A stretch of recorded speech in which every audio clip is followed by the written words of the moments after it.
Nous allons bientôt, nous allons tout de suite encore chanter un cantique, mais lorsque nous chantons cette magnifique expérience, l'un ou l'autre peut se remémorer où il a fait cette expérience, où il a reçu ce que nous chantons. Je m'en souviens très bien, en 1949, à Hambourg, dans la rue Heim-Püttler,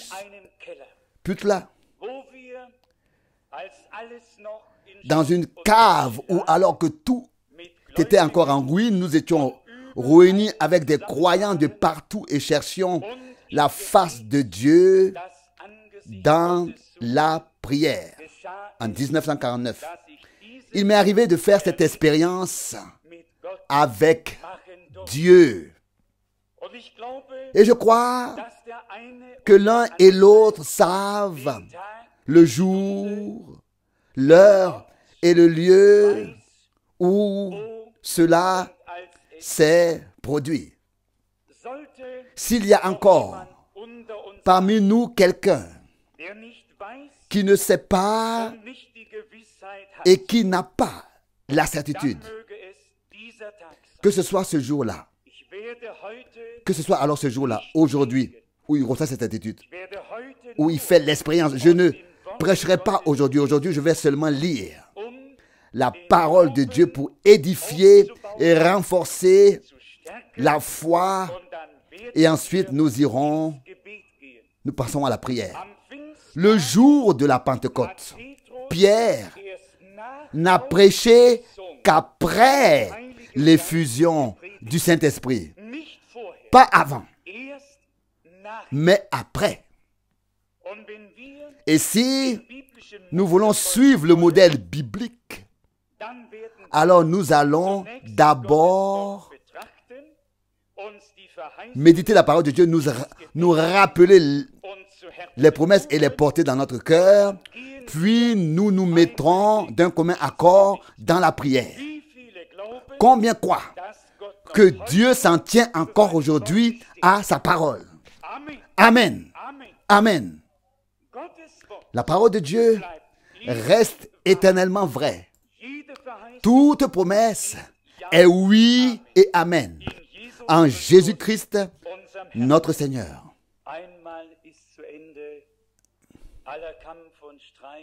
Comme ce cantique le dit, un jour toute lutte et tout combat prendront fin, alors je serai avec Jésus dans la gloire. Quelle grâce! Ce n'est pas quelque chose qui est écrit dans un journal, c'est écrit dans la parole infaillible de Dieu. Notre Seigneur est allé nous préparer une place et il reviendra nous prendre auprès de lui dans la gloire. Et ce retour doit être très très proche. Et que Dieu profite de ce jour pour nous bénir, nous et tout son peuple, sur toute la terre d'une manière très spéciale, pour nous rapprocher de lui, nous rapprocher les uns des autres, afin qu'il puisse se manifester et se glorifier. Comme nous voulons prendre le temps de prière aujourd'hui, et que je veux lire un certain nombre de passages des Écritures, je vais commencer immédiatement. Je commence par Genèse chapitre 11. Genèse chapitre 11, verset 1.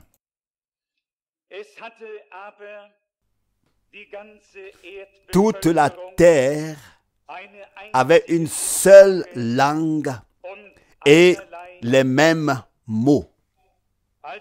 Lorsqu'ils se dirigèrent vers l'est, ils trouvèrent une plaine au pays de Shinéar et ils y habitèrent. Ils se dirent l'un à l'autre: levez-vous, peignons des tuiles et faisons-les durcir au feu, et les briques leur servirent donc de pierre à bâtir, et la boue de terre leur servit de ciment. Alors ils dirent: levez-vous, bâtissons-nous une ville et une tour dont le sommet atteindra le ciel. Et faisons-nous un nom, de peur que nous ne nous dispersions sur toute la terre. L'Éternel descendit pour voir la ville et la tour que les hommes bâtissaient. Alors l'Éternel dit: il est vrai qu'ils forment un seul peuple et qu'ils ont tous la même langue. Et ce n'est là que le commencement de leur entreprise. Désormais, rien de ce qu'ils entreprendront ne sera irréalisable pour eux. Allons, descendons et confondons là leur langue, afin que personne ne comprenne plus la langue de l'autre. L'Éternel les dispersa donc de là sur toute la surface de la terre, de sorte qu'ils durent abandonner la construction de la ville. C'est pourquoi on donna à cette ville le nom de Babel, c'est-à-dire confusion, car c'est là que l'Éternel a confondu le langage de toute la population de la terre, et c'est de là qu'il les a dispersés sur toute la terre. Peut-être demandera-t-on: quel est le rapport entre cette parole et le jour que nous commémorons aujourd'hui? Nous savons que le jour de la Pentecôte, tous ceux qui se sont rassemblés ont entendu et compris leur langage d'une seule bouche. Ont compris leur langue d'une seule bouche. Tous. Ce qui au début était confus et confondu et dispersé parce que les hommes voulaient atteindre quelque chose par leurs propres moyens. Tout ce qui avait été dispersé et confondu est devenu possible le jour de la Pentecôte par la puissance du Saint-Esprit, par grâce. Que tous comprennent d'une seule bouche la même chose. Ici, les termes ou la notion sont mentionnés 3 fois, et ce par les hommes. Sur cette expression, nous voulons. Chaque fois que les hommes disent nous voulons ceci, nous voulons cela, faisons ceci, faisons cela, nous pouvons tous de suite mettre un point d'interrogation derrière. Car un jour viendra où Dieu touchera la chose et elle s'effondrera. Mais si nous nous en remettons à Dieu et soumettons le nous voulons à sa volonté et à son action, alors il pourra faire ce qu'il a décidé de faire conformément à sa parole dans son Église, dans son Église. Nous avons ici les termes. Au verset 3, ils se dirent l'un à l'autre: levez-vous, peignons des tuiles et faisons-les durcir au feu. Et les briques leur servirent donc de pierre à bâtir. Si nous lisons 1 Pierre chapitre 2, le verset 5, là il est écrit: vous êtes des pierres, vous êtes des pierres de construction, des pierres de l'édifice, des pierres vivantes qui n'ont pas traversé le feu humain des hommes, mais le feu divin, afin de passer l'épreuve et d'être incorporés dans l'édifice de Dieu. Le mortier, le ciment n'est pas ce qui peut être extrait de cette terre, mais plutôt, ici, il s'agit de l'amour de Dieu avec lequel les joints entre la pierre et la pierre doivent être jointoyés, remplis de manière correcte et ordonnée. Si nous faisons une comparaison, il est dit au verset 4, « Levez-vous, bâtissons-nous une ville et une tour. » Faisons-nous un nom. Nous voulons bâtir une ville, nous voulons bâtir une tour, nous voulons nous faire un nom. Après que les hommes ont voulu tout cela, le Seigneur Dieu se sert de la même manière de prononcer et dire à ceux qui l'entourent dans le ciel, « Allons, descendons et confondons leur langage là-bas. » Nous voulons aller et les confondre. Nous devons veiller à ce que ce ne soit pas nous qui voulions quelque chose dans le royaume de Dieu, mais que nous puissions dire de tout notre cœur que ta volonté soit faite. Que veux-tu que je fasse au Seigneur? Qu'est-ce qui est dans ton programme divin? Puis, dans la Genèse, au chapitre 6, nous lisons la phrase du verset 3. Alors l'Éternel dit, mon esprit, Genèse 6, verset 3, ne sera pas abaissé à jamais dans l'homme, puisqu'il est chair.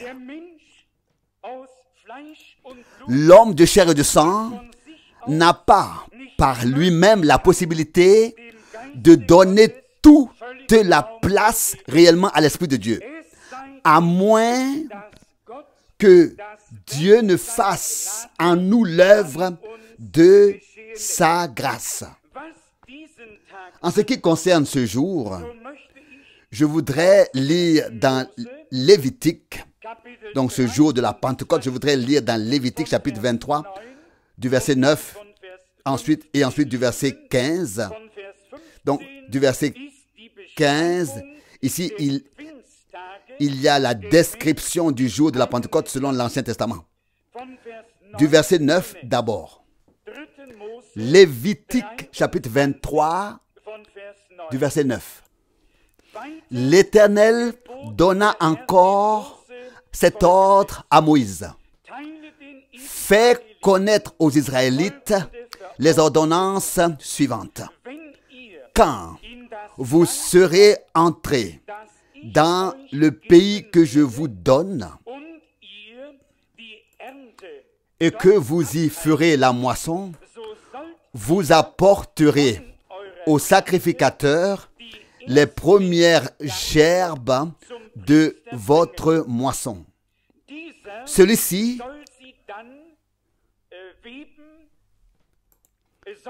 tissera devant l'Éternel la gerbe donnée afin qu'elle vous rende agréable. Le lendemain du sabbat, le sacrificateur la tissera. Le sacrificateur la tissera.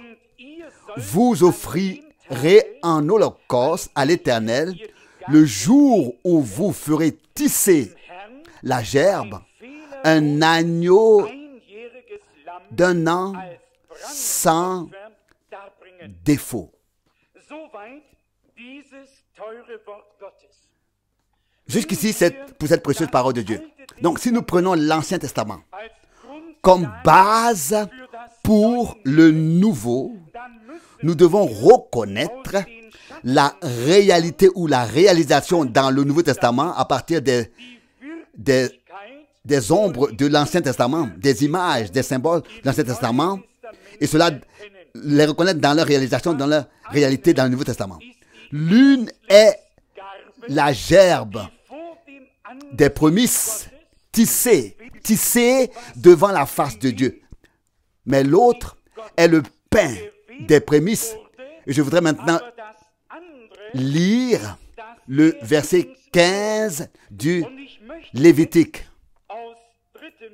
De Lévitique, chapitre 23, du verset 15.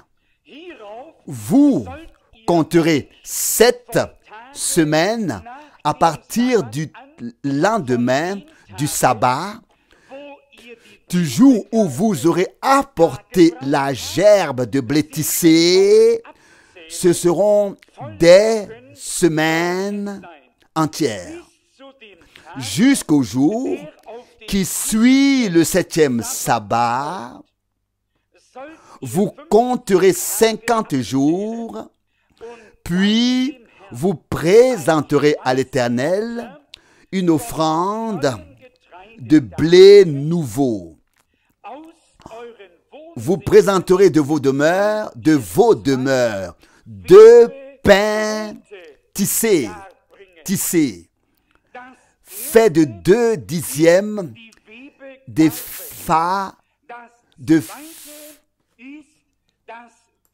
de fine farine. Donc le premier sera la gerbe de tissage, le second sera le pain de tissage.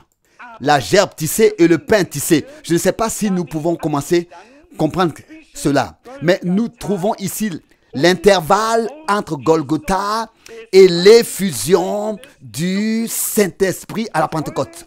Il y a 7 semaines complètes entre les deux. Le mot Pentecôte signifie déjà 50 en soi. Et 7 fois 7 font 49. Et le 50e jour était le jour de la Pentecôte. Ce n'était pas seulement le jour où la gerbe a été tissée devant le Seigneur, mais où déjà le fruit qui a été apporté a déjà été broyé, fondu, transformé à une pâte. Et c'est à ce moment-là qu'il a été désigné comme un pain à tisser de la part de Dieu.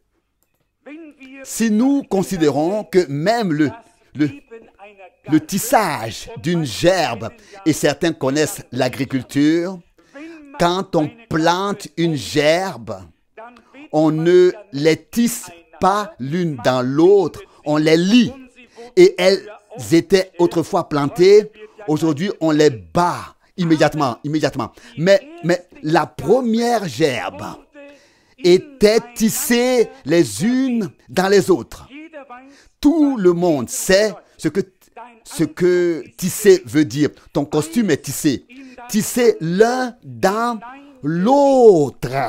Nulle part un fil détaché. Devant Dieu, la gerbe des prémices a été tissée pour rendre le peuple de Dieu agréable devant le Seigneur. Et un agneau d'un an a été ensuite immolé. Jésus-Christ, l'agneau de Dieu, a été immolé pour que les prémices de l'Église, les premiers fruits de l'Église puissent naître. Mais de cette gerbe des prémices doit naître un pain des prémices. Il faut qu'il y ait une fusion totale de la moisson avant qu'on puisse en faire un pain. Alors que le Seigneur Jésus était sur le point de se séparer d'ici et d'aller sur la croix, de quitter la terre et d'aller sur la croix, il prit un pain, rendit grâce et dit, « Ceci est mon corps pour vous. » L'Église du Dieu vivant a été rassemblée comme un pain de la part de Dieu, a été jointe ensemble de la part de Dieu comme un pain. Vous pouvez, si vous le souhaitez, lire dans 1 Corinthiens chapitre 10. Je préfère le faire pour qu'il ne reste aucune ambiguïté. Nous voulons que la parole de Dieu apporte la clarté dans chaque cœur sur chaque sujet. 1 Corinthiens 10 du verset 16. La coupe de bénédiction que nous bénissons n'est-elle pas la communion au sang du Christ? Le pain que nous rompons n'est-il pas la communion au corps du Christ? Parce qu'il n'y a qu'un seul pain, malgré notre multiplicité, nous ne formons qu'un seul corps, car nous partageons tous un seul pain. Avons-nous compris cela? Le corps du Seigneur n'est pas un mélange de composants différents, comme ça un assemblage quelconque. Le corps du Seigneur est une unité divine. De la gerbe à tisser, la gerbe tissée est devenue le pain tissé. L'une représente Golgotha. Donc la gerbe tissée représente Golgotha et le pain tissé représente la Pentecôte, où les différents membres sont fondus en une seule chose commune. Lisons le chapitre 28 du prophète Ésaïe et plus précisément le verset 9. Ésaïe 28, verset 9. À qui donc enseignera-t-il la connaissance et à qui interprétera-t-il les révélations? Aux enfants qui viennent d'être sevrés de lait, qui viennent d'être sevrés du sein de leur mère. C'est toujours, toi fais ceci, toi fais cela, vous faites ceci, vous faites cela, ici un peu, là un peu. Ensuite, suit le verset. Le verset 11. Oui, c'est par des hommes aux lèvres bégayantes et à la langue étrangère qu'il parlera à ce peuple. C'est à cette parole que Paul se réfère dans 1 Corinthiens 14, verset 21, et qu'il exprime très précisément dans sa lettre à l'église de Corinthe. Le contenu de ces choses, dans 1 Corinthiens chapitre 14, verset 21. Il est écrit dans la loi, c'est par des hommes de langue étrangère et par des lèvres d'étrangers que je parlerai à ce peuple, et même ainsi, ils ne m'écouteront pas, dit le Seigneur. Nous devons noter ici qu'il n'est pas écrit que les hommes parleront en d'autres langues, mais que le Seigneur lui-même dit, je parlerai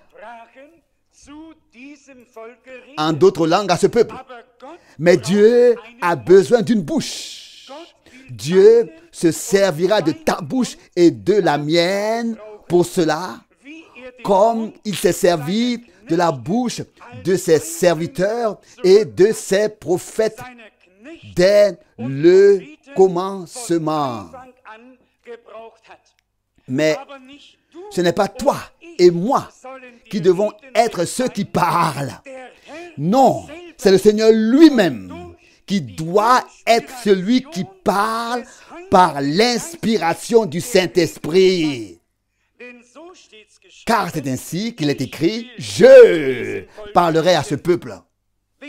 Si nous avons considéré le verset précédent, il est très typique de notre époque. On y dit toujours, fais ceci, fais cela, fais ceci, fais cela. Et il ne s'agit pas de ce que je te dis de faire, ni de ce que tu me dis de faire. Il s'agit de faire en sorte que Dieu puisse faire dans ta vie et dans la mienne ce qu'il a décidé de faire. Pas un peu ici et un peu là, Mais nous voulons, avec l'aide de Dieu, entrer dans ce qu'il a fait pour nous. Dans le verset 12 d'Ésaïe 28, il est écrit, lui qui leur a dit, ceci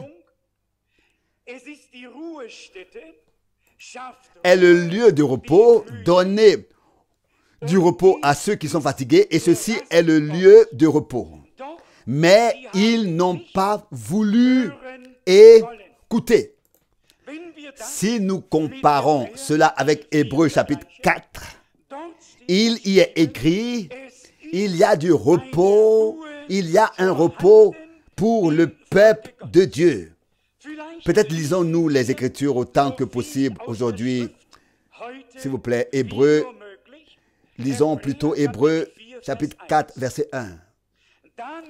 C'est pourquoi, puisque la promesse d'entrer dans son repos, Hébreux 4, verset 1, n'a pas encore été accomplie, veillons avec soin et peur à ce qu'aucun de vous ne se trouve être resté.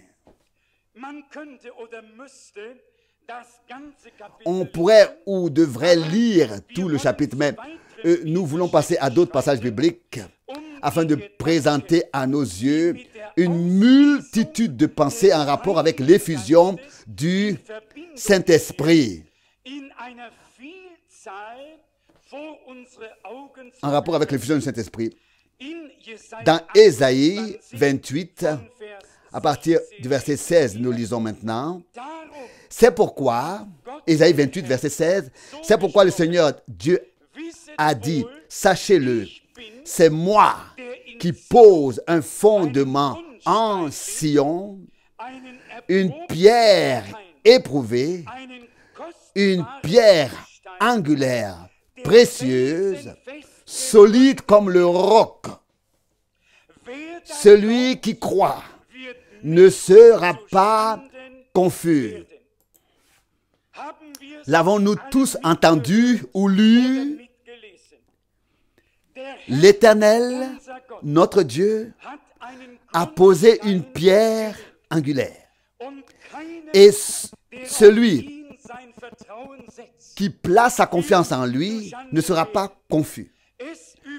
Ce qui me touche et me saisit puissamment, c'est quand je lis les lettres des apôtres et que je vois qu'ils sont toujours revenus à la parole prophétique par le Saint-Esprit.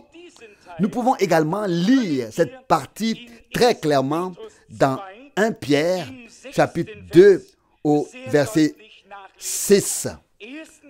1 Pierre, chapitre 2, verset 6. Ici, il est écrit.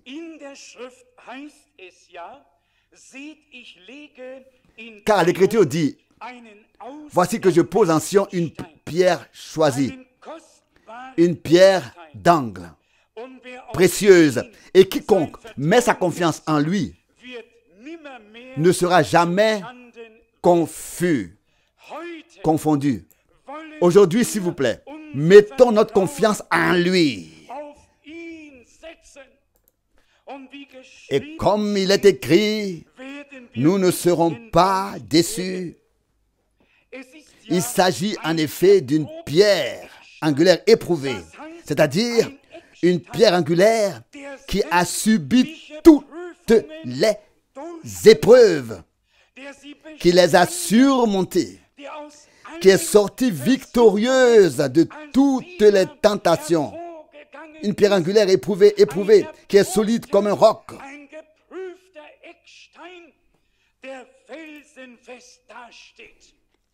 Personne ne peut le déplacer.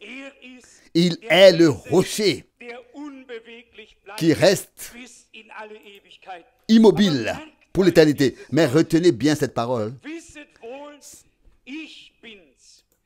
Sachez bien, c'est moi qui pose en Sion une pierre de fondation, une pierre éprouvée, une pierre angulaire, précieuse, solide, comme le roc. Celui qui croit ne sera pas confondu. Nous pourrions revenir à l'épître de Pierre et lire que nous sommes construits, bâtis comme des pierres vivantes sur cette pierre angulaire pour une habitation divine en esprit, une habitation de Dieu en esprit, afin de pouvoir offrir des sacrifices agréables à Dieu. Il est certain que cette pierre angulaire est solide comme un roc et reste immobile. De même, tous ceux qui ont été édifiés sur lui sont solides comme un roc, immobiles. Même si, comme l'ont chanté nos frères et sœurs, les tempêtes font rage et les vents soufflent. Même si les vagues semblent tout emporter, je vous le dis, celui qui a mis sa confiance dans le Seigneur, celui qui a été fondé et édifié sur lui, cette personne n'est pas ferme en elle-même, mais cette personne est fondée en lui, et cela non seulement pour ce temps, et solidement édifié, mais aussi pour l'éternité, pas seulement pour ce temps, mais pour l'éternité. Bâti sur le fondement des apôtres et des prophètes, où Jésus-Christ lui-même est la pierre angulaire. Les prophètes n'ont pas amassé du sable pour construire dessus. Ils ont posé la pierre angulaire. Et Paul l'a exprimé dans 1 Corinthiens 3, au verset 10. J'ai posé le fondement chez vous comme un sage architecte. Et personne ne peut poser un autre fondement que celui qui a déjà été posé. Et sur ce fondement, nous pouvons continuer à construire et à bâtir par grâce. À construire par grâce. Permettez-moi de me hâter car je voudrais lire encore plusieurs passages de l'Écriture et notamment de Joël, le chapitre 2 en français, Joël chapitre 2, verset 28 en français. En allemand, c'est chapitre 3, verset 1. Et après cela, il arrivera que je répandrai mon esprit sur toute chair, de sorte que vos fils et vos filles prophétiseront, que vos vieillards recevront des révélations en songe, que vos jeunes gens auront des visions. C'est la parole à laquelle Pierre s'est référé en ce jour de la Pentecôte. Et cela arrivera, pas peut-être, si ou non. Cela arrivera, dit le Seigneur, que je répandrai mon esprit sur toute chair. Il relit le verset 28 de Joël 2. De sorte que vos filles et vos filles prophétiseront, que vos vieillards recevront des révélations en songe, que vos jeunes gens auront des visions.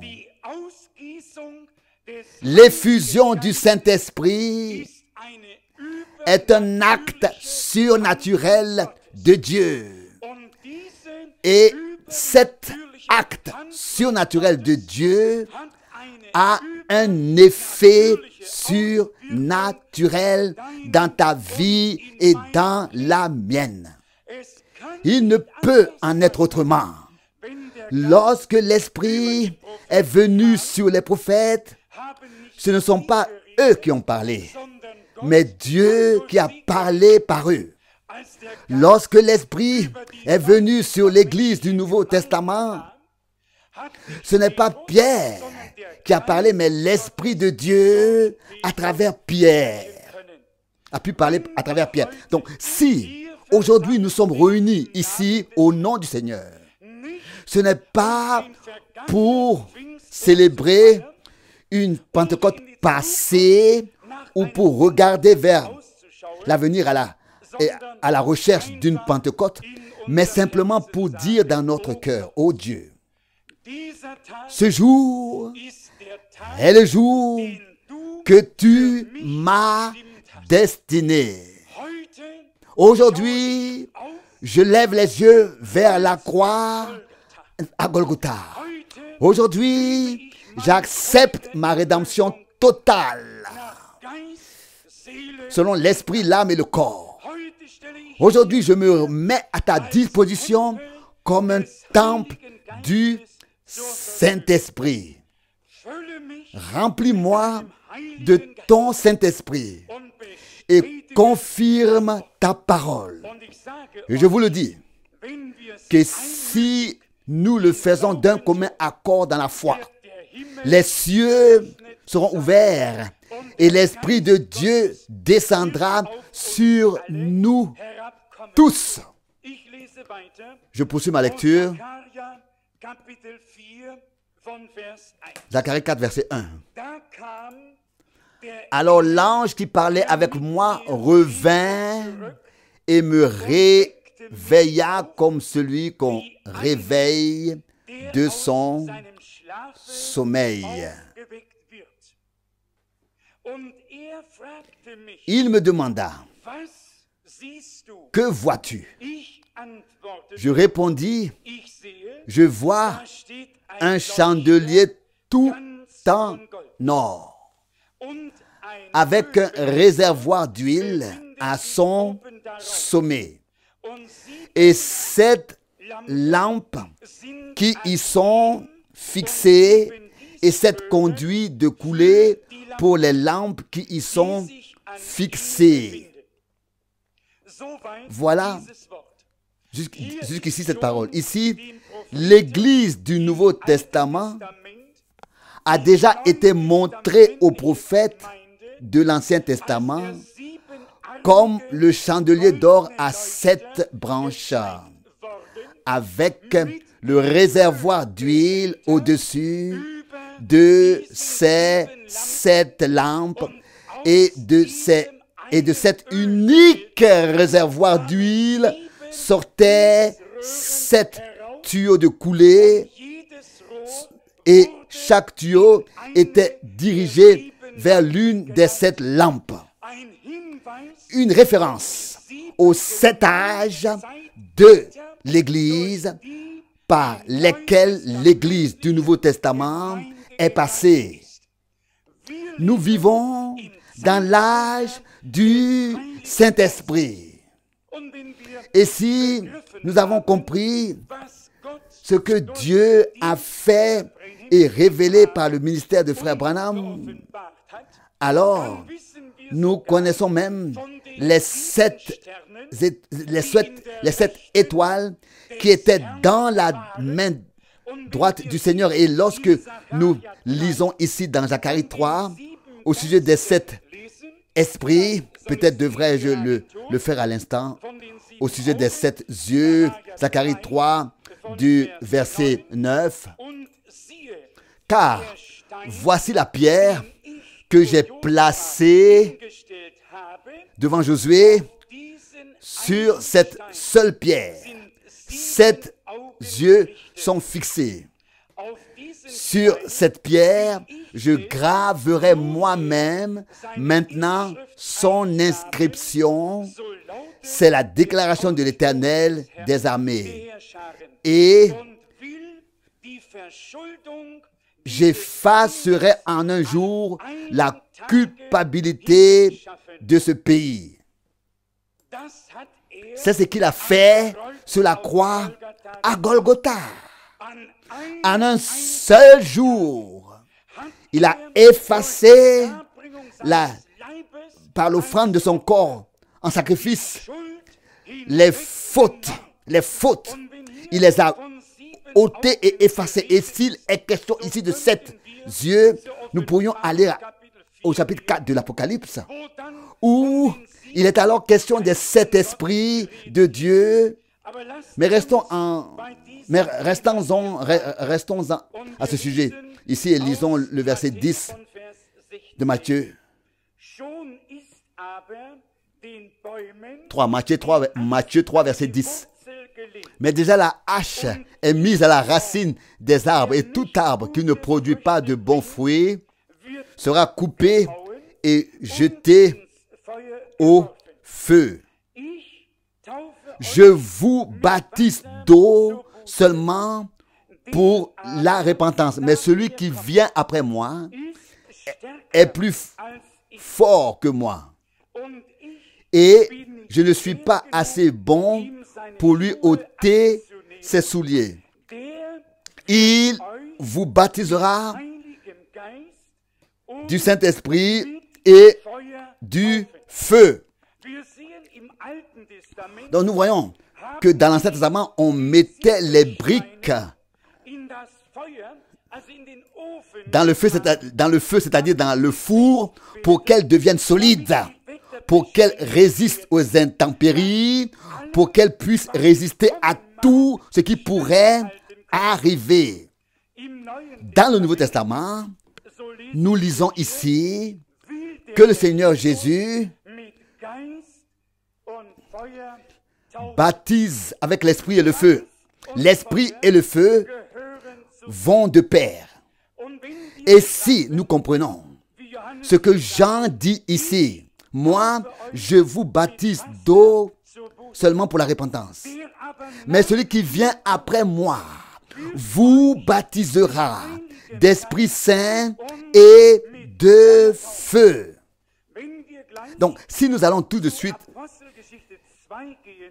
et passons à Acte 2, ces deux termes que nous les y retrouverons là-bas, esprit et feu. Mais avant d'y aller, je voudrais lire le verset 16 de Matthieu 3 maintenant. Matthieu 3, verset 16. Or, lorsque Jésus eut été baptisé et qu'il fut sorti de l'eau, voici que les cieux s'ouvrirent à lui et il vit l'Esprit de Dieu descendre comme une colombe et venir sur lui. Verset 17. Et voici qu'une voix retentit dans les cieux. Celui-ci est mon fils bien-aimé, en qui j'ai trouvé tout mon bon plaisir. Frères et sœurs, nous rencontrons ici une parole très, très sérieuse. Jésus-Christ, le Fils de Dieu, est le premier-né parmi de nombreux frères, engendré par l'Esprit. Il a suivi la voie de l'obéissance et s'est fait baptiser par Jean dans le Jourdain, en disant, c'est ainsi qu'il nous convient d'accomplir toute justice. Mais, au moment même où il était baptisé et sorti de l'eau, les cieux s'ouvrirent et le Saint-Esprit descendit sur lui. Nous avons la promesse de nous repentir et d'être baptisés au nom de Jésus-Christ et de recevoir ainsi aussi le don du Saint-Esprit.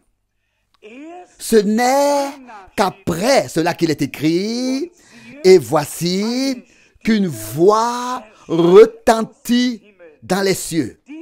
Celui-ci est mon fils bien-aimé, en qui j'ai trouvé tout mon bon plaisir.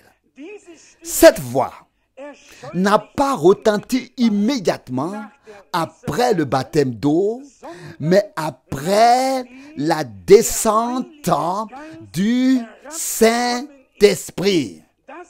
C'était la réponse de Dieu au baptême d'eau. La réponse de Dieu à ton baptême d'eau et au mien, à ta repentance et à la mienne, à ta conversion et à la mienne, c'est le baptême du Saint-Esprit et de feu. Et si nous le comprenons ainsi pleinement, sincèrement, nous ne nous contenterons pas de prier à la légère et de dire, Seigneur, si telle est ta volonté, remplis-moi aujourd'hui de ton Saint-Esprit. C'est la volonté de Dieu. Il faut que cela soit clair pour tous. Mais si nous n'avons pas de certitude à ce sujet, nos prières ne servent à rien. Nous devons savoir et que Dieu, et je peux citer ici Frère Branham, il dit mot pour mot, la conversion d'une personne n'est pas achevée sans le baptême du Saint-Esprit. Il dit Dieu doit donner son sceau, Dieu doit donner sa réponse à l'homme. Il dit la conversion est le fait de se tourner à Dieu, de venir à Dieu, mais de se tourner vers Dieu. Mais la réponse divine, que notre repentir et que le pardon nous ont été accordés, la réponse divine que Dieu reconnaît notre repentance et que le pardon nous a été accordé, consiste en ce que Dieu répond par l'esprit et le feu, que les cieux s'ouvrent et que nous sommes revêtus de la puissance d'en haut. L'ennemi n'a pas peur d'une église. Mais lorsqu'une église devient un instrument dans la main de Dieu, les choses sont différentes alors. L'église du commencement est devenue un instrument dans la main de Dieu et c'est ce que nous devons devenir par la grâce à la fin. Lorsque Jésus eut été baptisé, il relit le verset 16 de Matthieu 3, et qu'il fut sorti de l'eau, voici que les cieux s'ouvrirent à lui, et il vit l'Esprit de Dieu descendre comme une colombe et venir sur lui. Le verset 17, et voici qu'une voix retentit dans les cieux. Celui-ci est mon fils bien-aimé, en qui j'ai trouvé tout mon bon plaisir. Nous voulons être agréables à Dieu. Nous savons qu'Enoch marchait avec Dieu, que d'autres hommes de Dieu marchaient avec Dieu, avaient le témoignage dans leur cœur, le témoignage de Dieu. Mais ce n'était pas leur témoignage, c'était le témoignage de Dieu. Son esprit, c'est son esprit qui témoigne à notre esprit que nous sommes enfants de Dieu. Ta propre réponse ne te suffit pas. Ma réponse ne te suffit pas. Seule la réponse divine nous aidera, toi et moi.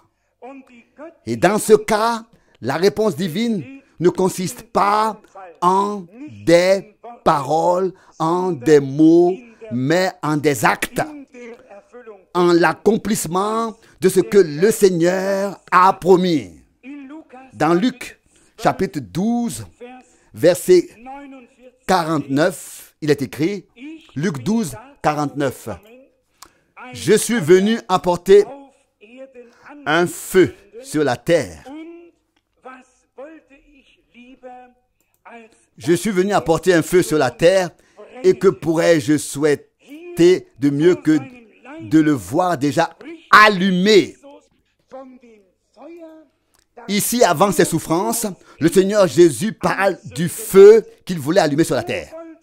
Où voulait-il l'allumer? Voulait-il mettre le feu à une maison? Voulait-il mettre le feu à une ville? Non. Il voulait remplir son peuple, son Église, d'Esprit Saint et y mettre le feu de Dieu afin que nos lampes restent allumées et que nos vases restent remplis d'huile. Il est venu allumer un feu sur la terre et dit: que voudrais-je? Que pourrais-je souhaiter de mieux que de le voir déjà allumé? Il avait déjà en vue, sous les yeux, l'église qui avait été allumée à la Pentecôte avec ce feu divin. Il le voyait déjà. Luc 24, verset 47 jusqu'au verset 49. Luc 24, verset 47 jusqu'au verset 49. Luc 24, 47. Et à cause de son nom, il faut que la repentance pour la rémission des péchés soit prêchée à toutes les nations, mais d'abord à Jérusalem. Vous êtes témoins, vous êtes mes témoins. Vous êtes mes témoins. Et sachez bien que je fais venir sur vous les biens de la promesse de mon Père. Mais vous restez ici dans la ville jusqu'à ce que vous soyez revêtus de la puissance d'en haut. Ce sont là, entre autres, les dernières paroles que le Seigneur Jésus a prononcées. Mais vous restez ici jusqu'à ce que vous soyez revêtus de la puissance d'en haut. Je vais vous dire ce qu'il en est. Si nous voulons mettre en place notre propre programme, nous devrons y aller avec nos propres forces. Mais si nous sommes devenus réellement une partie du plan de salut, du salut divin en ce temps, nous ne pouvons absolument rien faire par nos propres moyens. Car, ainsi parle le Seigneur, par le prophète Zacharie, ce n'est ni par des armées, ni par la force, mais par mon esprit que cela se fera. L'œuvre de Dieu est et reste l'œuvre du Saint-Esprit. Et vous restez ici jusqu'à ce que vous soyez revêtus de la puissance d'en haut. Que se passerait-il si nous prenions cette parole à la lettre pour nous aujourd'hui? Si nous pouvions aujourd'hui, avec l'aide de Dieu, prendre la décision de dire: Seigneur, nous restons ici jusqu'à ce que nous soyons revêtus de la puissance d'en haut, jusqu'à ce que tu aies répondu, jusqu'à ce que les cieux se soient ouverts, jusqu'à ce que ton Saint-Esprit soit descendu. Vous savez, un homme qui fait cette expérience n'a pas besoin de demander à quelqu'un. Il sait quand et comment cela s'est passé. Dans Jean 14, il est dit, du verset 14, « Si vous me demandez quelque chose en mon nom, je le ferai. Si vous m'aimez, vous garderez mes commandements. Et je prierai le Père, et il vous donnera un autre soutien, un autre consolateur, afin qu'il soit avec vous pour l'éternité. L'esprit de vérité que le monde ne peut recevoir parce qu'il ne le voit pas et ne le connaît pas. Mais vous le connaissez parce qu'il demeure avec vous et qu'il sera en vous. Remarquez-vous ici la différence? Autrefois, il était avec eux. Mais ensuite, il devait être en eux. Il ne suffit pas que le Saint-Esprit soit avec nous ou qu'il soit sur nous. Il doit être en nous, comme nous le lisons ici. De plus, le Seigneur dit au verset 18, « Je ne vous laisserai pas orphelin, je viens à vous. » Encore un peu de temps, et le monde ne me verra plus, mais vous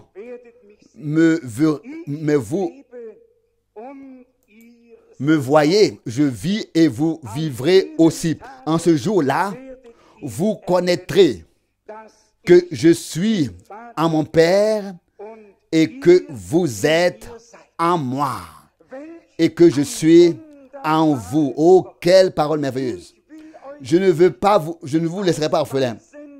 En d'autres termes, je veux être votre Père. Je prendrai soin de vous. Je ne vous laisserai pas errer comme des orphelins. Sachez que je suis votre Père, que je vous ai engendré.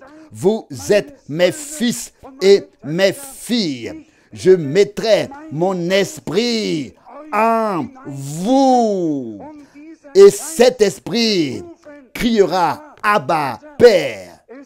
Il y aura un lien que Dieu aura établi en nous avec lui, rétabli en nous avec lui.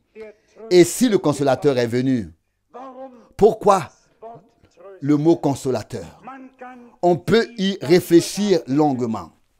David dit dans un passage, « J'étais si angoissé et avait besoin de consolation. » Dans Ésaïe 40, nous lisons ces mots, « Consolez, consolez mon peuple. » C'est une consolation divine qui entre dans notre cœur par la puissance du Saint-Esprit. Et comme on ne sait parfois plus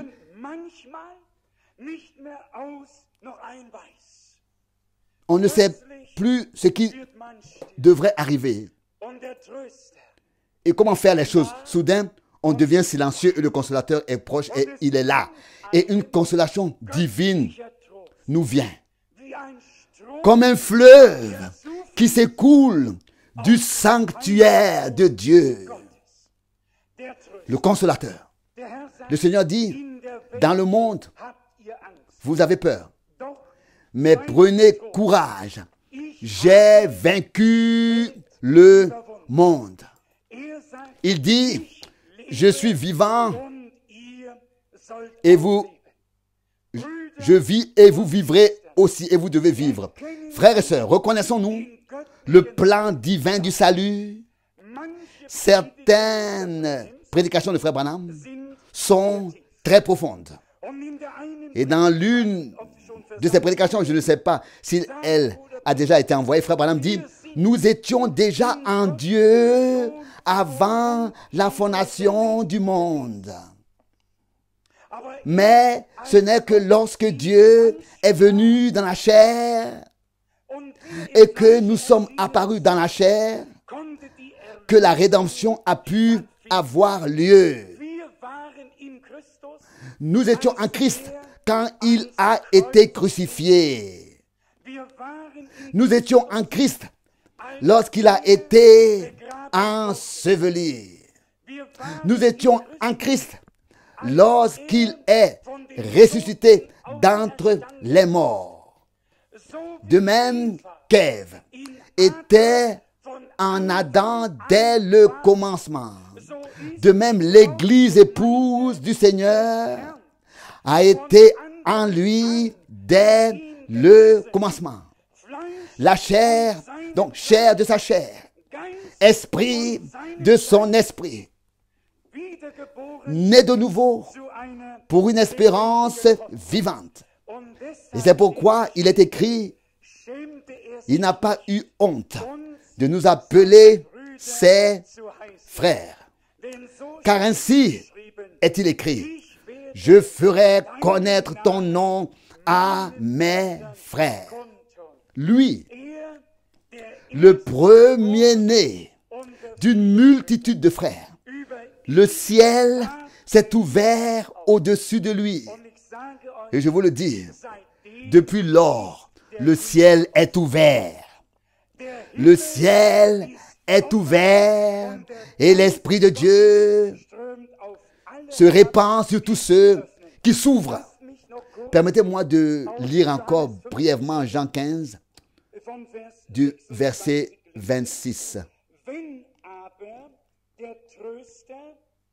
Mais quand viendra le consolateur, le soutien que je vous enverrai d'auprès du Père, l'Esprit de vérité qui sort du Père, il rendra témoignage de moi.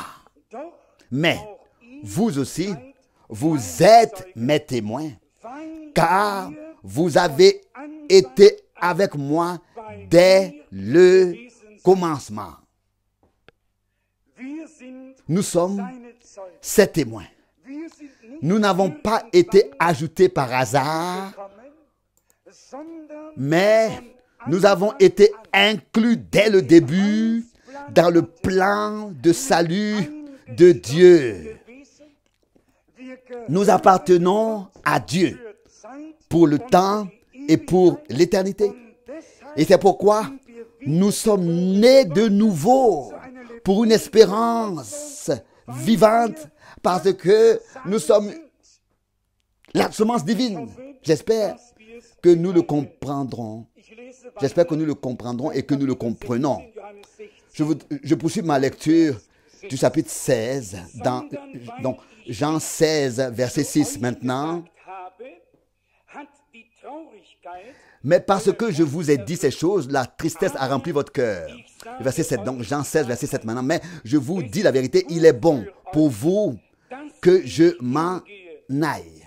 Car si je ne m'en vais pas, celui qui vous aide ne viendra pas à vous. Celui qui vous aide ne viendra pas à vous. Mais si je m'en vais, je vous l'enverrai. Et quand il sera venu, il ouvrira les yeux du monde sur le péché et sur la justice et sur le jugement. Sur le péché, parce qu'ils ne croient pas en moi. Sur la justice, que je vais au Père et que désormais vous ne me verrez plus. Sur le jugement, que le prince de ce monde est jugé. J'aurai encore beaucoup de choses à vous dire, mais vous ne pouvez pas les porter maintenant. Mais quand celui-ci sera venu, l'Esprit de vérité, il vous conduira dans toute la vérité, car il ne parlera pas de lui-même, mais ce qu'il entendra, il le dira et il vous annoncera les choses à venir.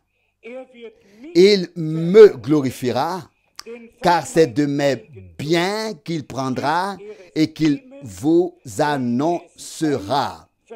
Tout ce que le Père a est à moi. C'est pourquoi j'ai dit qu'il le prend de mes biens et qu'il vous l'annoncera.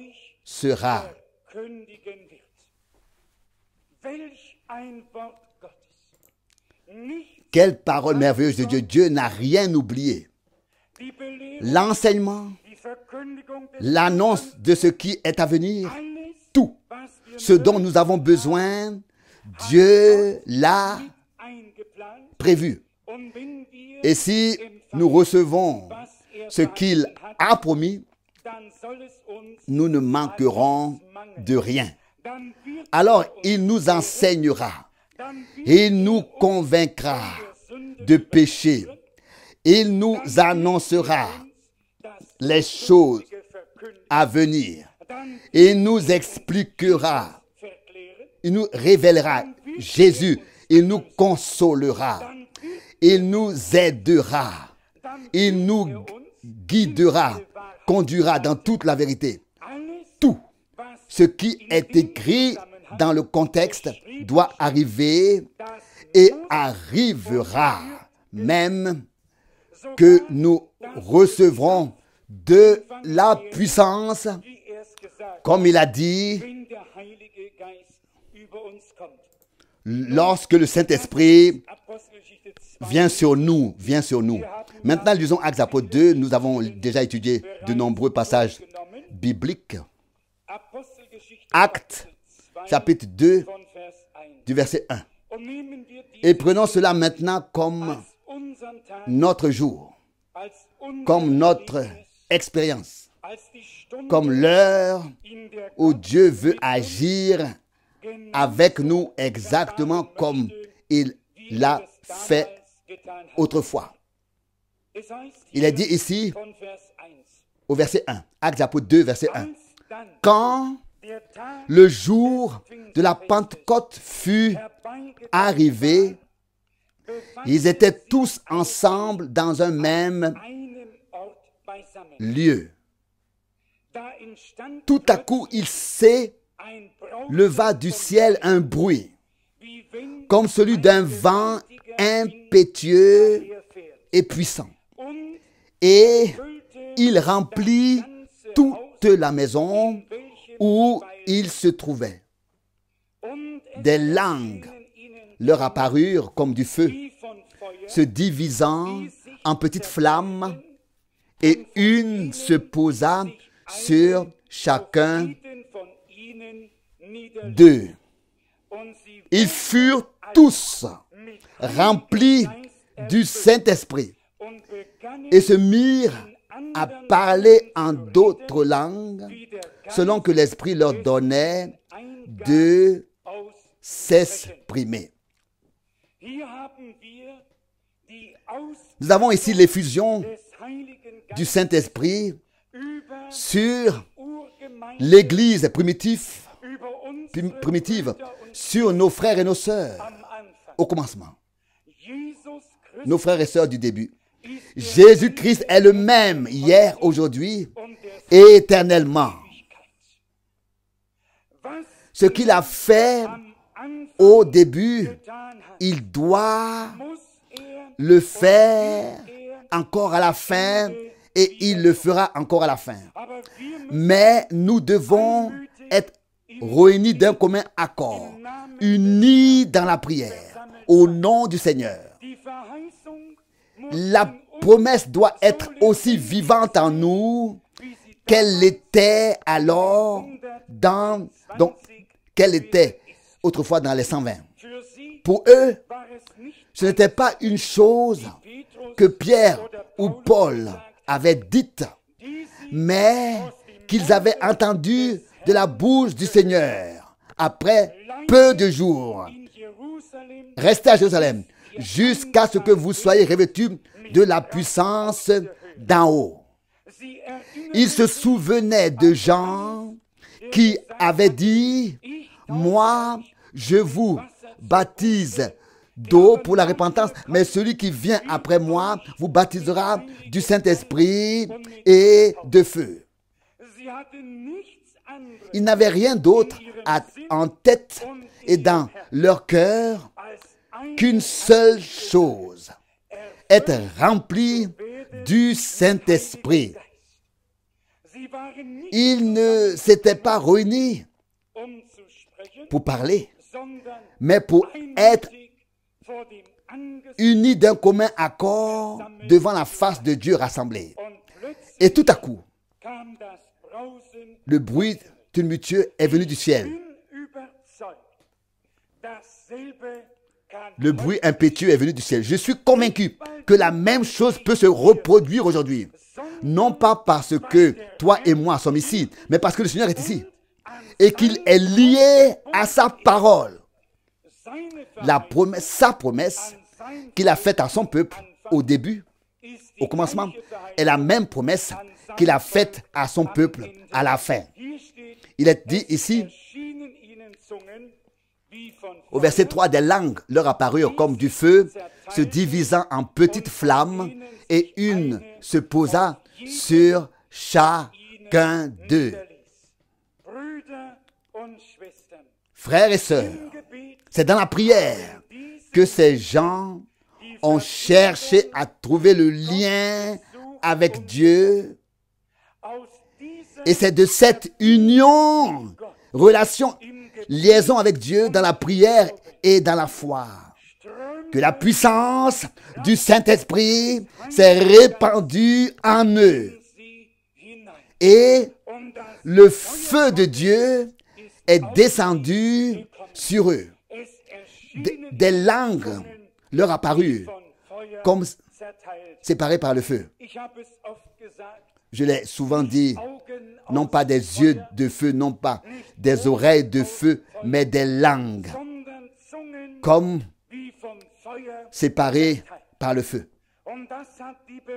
Et la raison en est que la langue, qui est le plus grand mal sur la terre, doit désormais être mise au service de Dieu, réellement. Et pour cela, il faut qu'elle soit pénétrée et divisée par le feu divin, afin que désormais, ce ne soit pas les hommes qui parlent humainement, mais que ce soit Dieu lui-même qui parle de manière divine à travers nous pour porter sa parole à son peuple, afin que nous puissions ensuite annoncer les grandes œuvres de Dieu. Si vous êtes en compagnie d'un homme, il ne vous faudra pas longtemps pour constater si sa langue est embrasée par ce feu divin. Et je vous le lis ici dans la parole de Dieu pour que vous ne disiez pas, attendez, mais ça c'est le frère Franck qui a dit cela. Non, ce n'est pas moi qui l'ai dit, c'est la parole de Dieu qui le dit, qu'ils annonçaient les grandes œuvres de Dieu, les merveilles de Dieu, et rien d'autre avec leur langue consumée par le feu. Nous poursuivons notre lecture, Actes chapitre 2, verset 5. Actes chapitre 2, verset 5. Or, il y avait à Jérusalem des Juifs, des hommes craignant Dieu et de toutes les nations qui sont sous le ciel. Quand ce bruit eut lieu, ils s'assemblèrent en grand nombre et furent troublés, car chacun les entendait parler dans sa propre langue. Alors, la confusion de Babel était terminée. Chacun entendait dans sa propre langue. Il n'était pas nécessaire de se demander l'un à l'autre qu'est-ce qu'il a dit maintenant. Non, chacun comprenait. Tous entendaient. Personne ne demandait. Tous étaient saisis et se trouvaient sous l'effet du Saint-Esprit, sous la puissance de Dieu qui était déversée. Si Pierre avait été celui qui parlait, alors peut-être l'un aurait-il dû demander à l'autre, peux-tu me traduire maintenant ce qu'il a dit? Je n'ai pas compris. Si vous lisez, il y avait des Médès, des Mèdes, des Perses et des Élamites, 16 ou 17 nations différentes. Et aucun traducteur n'était nécessaire. Personne n'avait besoin de demander à l'autre qu'est-ce qui se passe ici, qu'est-ce que celui-ci a dit. Celui-là n'a rien dit. C'était un autre qui avait parlé à travers eux, à travers lui, à travers Pierre, qui a établi la connexion de l'Esprit par ce canal divin à tous ceux qui étaient destinés à être saisis à leur tour par Dieu. Ce n'est pas Pierre qui a établi le lien avec ces personnes. Et il n'a jamais demandé, avez-vous compris maintenant ce que j'ai dit? Non. Il s'est simplement mis à la disposition de Dieu. Et le Seigneur, lui, le Seigneur a fait le reste pour tous ceux qui s'étaient réunis et qui étaient destinés à accepter le salut. Il est dit ici, car chacun les entendait parler dans sa propre langue. Le verset 6. Pour ceux qui n'étaient pas destinés à la vie éternelle, c'était une confusion totale. Chacun parlait et chacun écoutait, mais ceux qui parlaient ne savaient pas ce qu'ils disaient, car c'était l'Esprit qui parlait en eux et par eux. Mais ceux qui entendaient avaient compris chaque mot, chaque parole, et chacun dans sa propre langue. Alléluia! C'était un miracle de Dieu, un lien divin entre ceux qui étaient bénis et à travers lesquels le flot de bénédiction se déversait sur des milliers et des milliers de personnes qui s'étaient réunies pour entendre la parole de Dieu.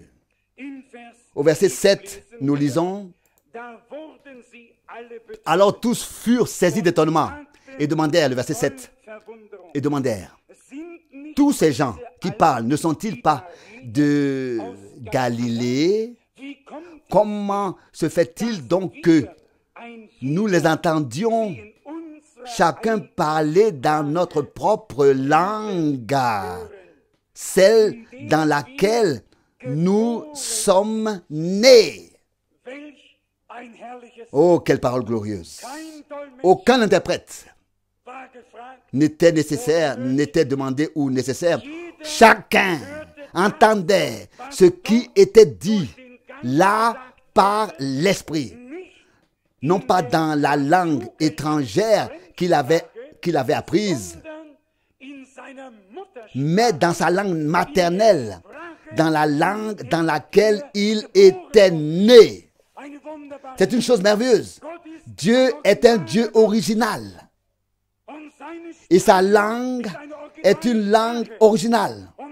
Et si nous sommes aujourd'hui rassemblés de différentes langues et nations, alors le Saint-Esprit peut révéler et transfigurer révéler et faire connaître le contenu divin à chacun dans sa propre langue. Et alors, nous sommes un seul cœur et une seule âme. Et nous serons bénis parce que nous comprenons tous la même chose. Plus loin, il est écrit que toutes les nations sont énumérées, les Mèdes et les Perses et ainsi de suite. Puis il est dit ici tout à la fin, verset 11. Juifs, nous les entendons, donc la deuxième partie du verset 11, et nous les entendons proclamer dans nos langues les grandes œuvres de Dieu. Verset 11. C'était le résultat de l'effusion du Saint-Esprit. La proclamation des grandes œuvres de Dieu. Le lien entre les bénis et ceux qui devaient encore être bénis. Entre ceux qui étaient déjà sauvés et ceux qui devaient encore être sauvés. Le Saint-Esprit rétablit le lien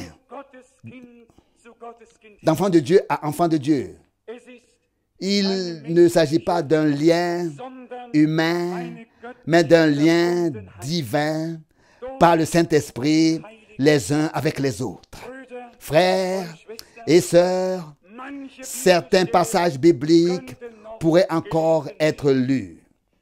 Mais ce jour doit être un jour d'adoration, un jour où nous voulons faire l'expérience avec Dieu.